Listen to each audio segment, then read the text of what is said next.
Hi, Mike Xerxes here. I just got finished watching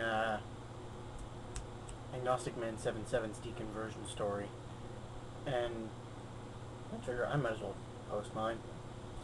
Um, I don't really have a deconversion story in the traditional sense. I've never been religious. uh, Truth be told, I've only ever been to church twice, and I do have a Bible in my room here somewhere, but I haven't really read much of it. But when I was young, my grandma tried to really indoctrinate me into whatever branch of Christianity she follows. I don't know what it is. I think it's probably Lutheranism or something. I'm not sure. I haven't talked to her in a while. I haven't asked. I remember I was really young. Would have been maybe 7. About 7. And she took me to her church down on the coast in Vancouver. When my parents were away, she was in charge of me for the weekend or something. I don't really remember all that clearly. And I remember we went to the church, and I sat there, and I listened to the preacher. And I remember him as being bald. He had no hair whatsoever. It's like his head had been waxed because it was shiny. And whenever I try and remember him, I always end up getting an image of Howie Mandel for whatever reason. But after the sermon, and everyone was sort of hanging out, chatting and stuff, my grandma took me to meet him, and she knew him some other way.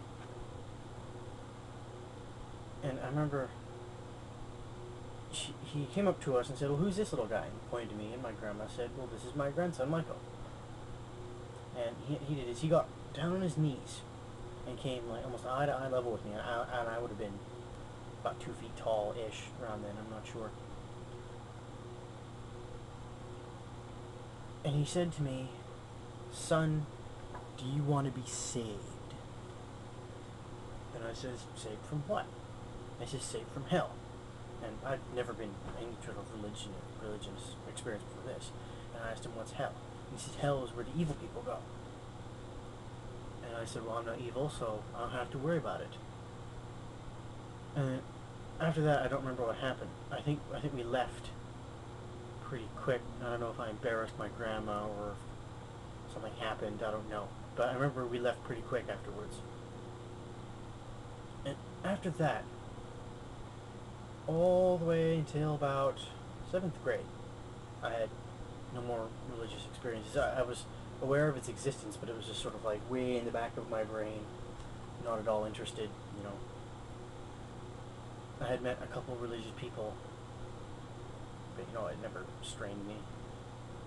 Anyway, it was 7th grade, and I was sitting with my friends at school outside, and we were eating lunch. And this guy started coming up to us. We were outside, and it was cold out or something. This guy came up to us, and he said, he came up to us, and he had this like really, you know, big smile, you know, "Come with me, I want to eat your heart," sort of attitude. So, and he gave us these pamphlets. It's like, you know, "Come to our Christian youth group," and blah, blah, blah, blah, and so on and so forth. And I remember we laughed at him. Like, he left, and he started going talking to other kids.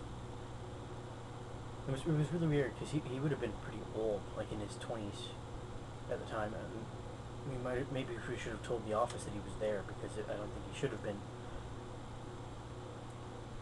But that was my first taste of an actual religious nut job, sort of, however light it may have been.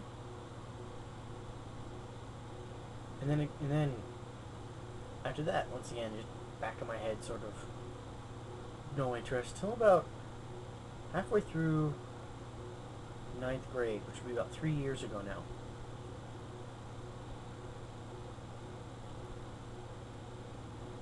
I finally got the internet then. That's what happened. And I found out that, you know, atheism is the lack of belief in God, and I figured, well, that makes sense. I don't believe in a God. I'll look into it. And I looked it up on YouTube, and I watched some videos, and I remember I had an account. Not this account. This is a separate account. I have another account with all my subscriptions and stuff on it. I remember I looked around, and I remember the first person I subscribed to was Fighting Atheist, because I liked his videos. I remember the first atheist video I ever watched was his Atheist Life versus Christian Life one, the one with the picture of the baby on it.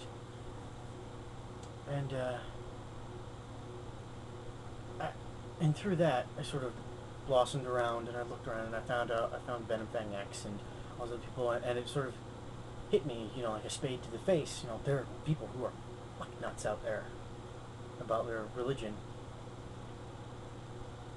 And so I became fascinated with it. I kept digging and digging and digging, and and I found all these people, and I'm subscribed to so many, and I watch all the videos. And it just sort of never clicked with me, religion, you know. I examined pretty much everything in my life with a cold, hard, furious logic. And you can't apply cold, hard, furious logic to religion, so I don't see the point of it particularly anymore.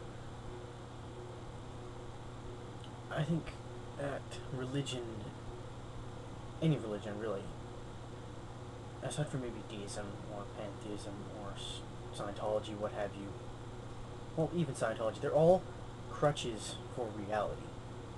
Like, our ancient ancestors didn't know much about reality. They didn't know that, you know, high and low pressure air caused wind, or static buildup in clouds caused thunder and lightning.